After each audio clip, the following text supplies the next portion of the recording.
7 bölüm. Жесилер бир туугандар. Анткени мыйзамды билгендерге айтып жатамын. Өлгөнгө чейин адамдын үстүнөн мыйзам бийлик жүргүзөрүн билбейсиңерби? Анткени күйөөсү бар аял күйөөсү тирүү кезинде ага мыйзам менен байланган. Эгерде күйөөсү өлүп калса, күйөөсүнө байлаган мыйзамдын бийлигинен бош болот. Ошондуктан аял күйөөсү тирүү кезинде башка күйөөгө тийип кетсе, анда ал нике бузуучу болуп эсептелет.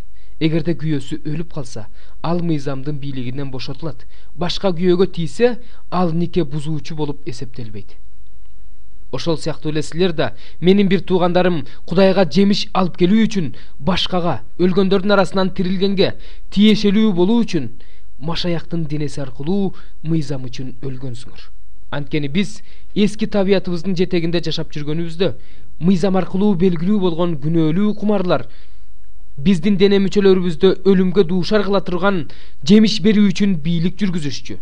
Бизди байлап турган мыйзам үчүн өлүп, байыркы тамганын негизинде эмес, жаңыланган рух менен Кудайга кызмат кылыш үчүн биз азыр мыйзамдын бийлигинен бошотулганбыз.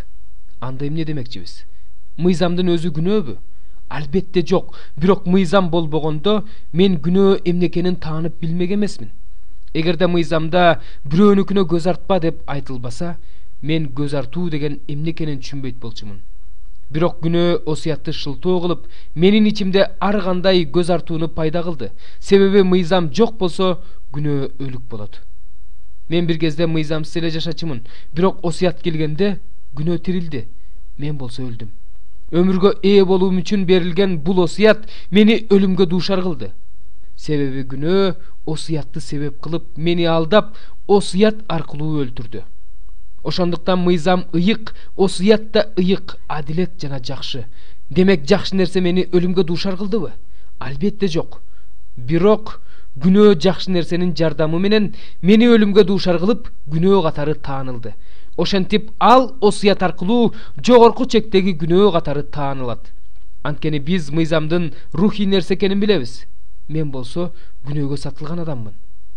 Мен өзүмдүн эмне кылып жатканымды түшүнбөйм. Анткени мен өзүм каалаганды эмес, өзүм жек көргөндү кылып жатам.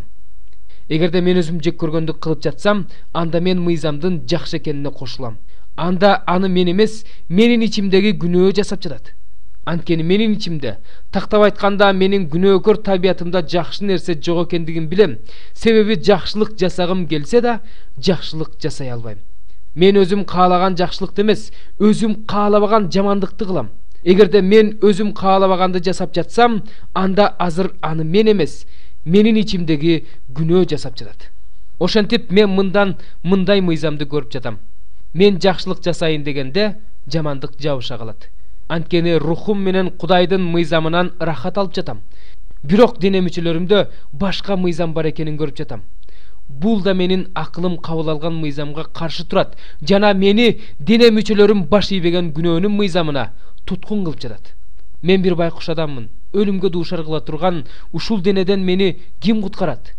Теңирибиз Иса Машаяк аркылуу Кудайга ыраазычылык билдирем. Ошентип мен акылым менен Кудайдын мыйзамына, ал эми күнөөкөр табиятым менен күнөөнүн мыйзамына кызмат кылып жатам.